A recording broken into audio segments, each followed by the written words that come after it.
GDP का मतलब होता है ग्रॉस डोमेस्टिक प्रोडक्ट। अभी आप जीडीपी का फॉर्मल डेफिनेशन देखोगे तो जीडीपी का डेफिनेशन होता है the monetary value of all final goods and services produce with in a countries boundary in a particular year. अभी इसको हम ब्रेक करके समझेंगे आखिर में ये डेफिनेशन है क्या। पहले हम समझेंगे गुड्स और सर्विसेज होता क्या है। गुड्स का मतलब होता है सभी टेंजिबल आइटम्स, जैसे मोबाइल फोन्स, आपका व्हीट, आपका राइस, आप जो भी टेंजिबल फॉर्म में आप सोच सकते हो वो सारे गुड्स हैं। सर्विसेज सभी इनटेंजिबल आइटम्स, जैसे टीचिंग सर्विसेज या तो consultancy services, services by advocate, services by chartered accountant, services by doctor etcetera, ये सारे सर्विसेज में आते हैं जो इंटेंजिबल्स होते हैं। अभी जीडीपी में ये सारे सर्विसेज और गुड्स का फाइनल वैल्यू कंसिडर किया जाता है। अभी फाइनल वैल्यू या फाइनल प्रोडक्ट क्या होता है इसको हम सिंप्लिसिटी में समझेंगे। देखिए, गुड्स का प्रोडक्शन हमेशा 3 स्टेजेस में होता है, जनरली 3 स्टेजेस में होता है। फर्स्ट स्टेज को हम कहते हैं रॉ मटेरियल स्टेज, सेकेंड को कहते हैं WIP स्टेज और थर्ड को कहते हैं फिनिश गुड स्टेज। इसको मैं आपको सिंपल फॉर्म में समझाता हूँ। जैसे मान लो एक बिल्डर है, वो बिल्डर बिल्डिंग का कंस्ट्रक्शन कर रहा है। वो बिल्डिंग बनाने के लिए उसको ढेर सारा रॉ मटेरियल की ज़रूरत है। फॉर एग्जांपल उसको सीमेंट चाहिए, रॉड चाहिए, ब्रिक्स चाहिए, वो सब ये इकट्ठा करेगा and he will start the construction of the building. जब भी वो रॉ मटेरियल प्रोक्योर कर रहा था, तो रॉ मटेरियल खरीद रहा था, उसको हम कह सकते हैं ये रॉ मटेरियल स्टेज है।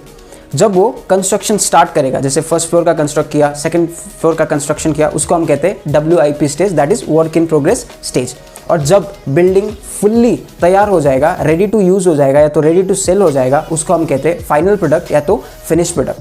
अभी फॉर एग्जांपल ये बिल्डिंग जो फाइनल प्रोडक्ट है उसको मार्केट में सेल किया तो इसका वैल्यू है 1 CR।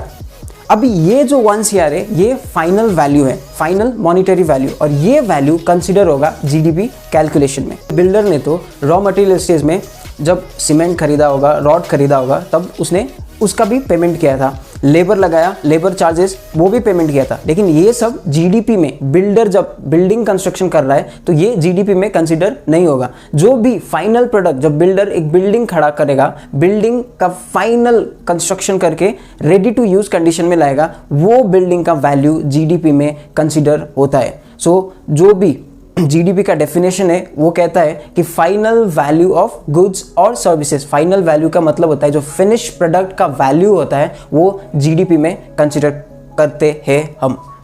जीडीपी में सबसे इंपॉर्टेंट चीज़ ये है कि जीडीपी में वो सभी गुड्स एंड सर्विसेज कंसिडर होंगे जो एक कंट्री के बाउंड्री के अंदर में प्रोडक्शन हो रहा है या तो सर्विसेज का रेंडर हो रहा है।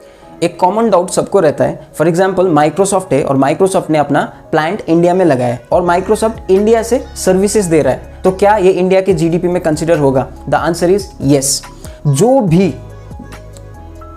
गुड्स और सर्विसेज इंडिया के बाउंड्री के अंदर में प्रोड्यूस हो रहे हैं या तो सर्विसेज रेंडर हो रहे हैं, वो हम इंडिया के जीडीपी कैलकुलेशन में कंसिडर करते हैं।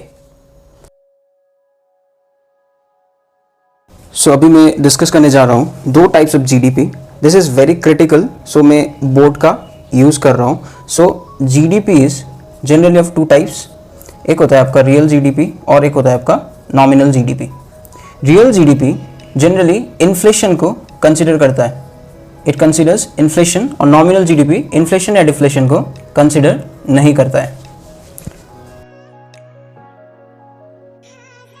सो अभी हम रियल और नॉमिनल एक सिंपल एग्जांपल से समझते हैं।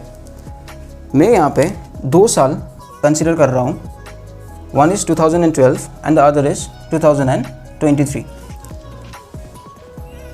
मान लो 2012 में 3 चीज़ें प्रोडक्शन हो रही थी इकोनॉमी में। एक था व्हीट, एक था राइस और एक था कॉटन। अभी यहाँ पे मैं लिख देता हूँ क्वांटिटी, रेट एंड अमाउंट। अभी व्हीट का प्रोडक्शन हो रहा था, फॉर एग्जांपल 1000, 1000 एंड 1000। ओके, आप कुछ भी यूनिट दे दो, किलोग्राम दे दो, टन दे दो। इकोनॉमी में मैंने क्या बोला, इकोनॉमी में 3 प्रोडक्ट्स है, एक व्हीट, एक राइस, एक कॉटन, और ये इतने क्वांटिटी में प्रोडक्शन हो रहा है। सपोज रेट है 10, 10, 10, सो अमाउंट कम्स टू 10,000 10,000। अभी मैंने आपको पहले ही बोला है कि जो भी जीडीपी में वैल्यू जाता है वो जाता है फाइनल वैल्यू, दैट इज़ ये जो 10,000 है ये जीडीपी के कैलकुलेशन में कंसिडर होगा। अगर आप देखोगे तो यहाँ पे टोटल जीडीपी एक इकोनॉमी का निकल आएगा 30,000। ओके, इसको कंसिडर कर लो कि this is an India's GDP. India का जीडीपी ये है 30,000 का, कब? 2012 में। अभी आते हैं 2023 में। 2023 में भी तीन ही प्रोडक्ट्स है, व्हीट, राइस और कॉटन। क्वांटिटी सेम है 1000 एंड 1000, लेकिन रेट में चेंजेस है। व्हीट का रेट हो गया है 20 एंड राइस का भी 20, कॉटन का भी 20। So now this comes to 20K, 20K, 20K, total हो गया 60K, दैट इज 60,000। अभी आप इस पिक्चर को देखोगे तो ये पिक्चर में क्लियरली हमें दिखाई दे रहा है कि इकोनॉमी 30,000 से ऊपर चला गया है, 30,000 से ज़्यादा हो गया है। लेकिन आप ध्यान दो कि 2012 में जो व्हीट, राइस और कॉटन की क्वांटिटी था वो 1000 था, और 2023 में भी क्वांटिटी इज़ सेम, बट फ़र्क कहाँ है? रेट पे फ़र्क है। अभी ये रेट बढ़ क्यों गया, 10 से 20 क्यों हो गया? This is just because of inflation.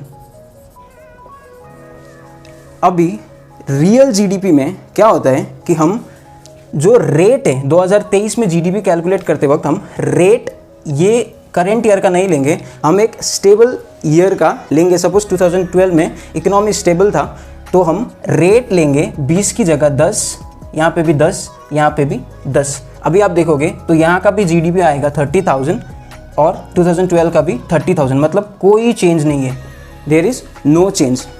जो यहाँ पे 20 था करेंट ईयर का, हम कंसिडर करके जब हम जीडीपी निकाल रहे थे तो वो जीडीपी में क्या था? इन्फ्लेशन था। इन्फ्लेशन की वजह से 10 का प्राइस 20 हो गया था।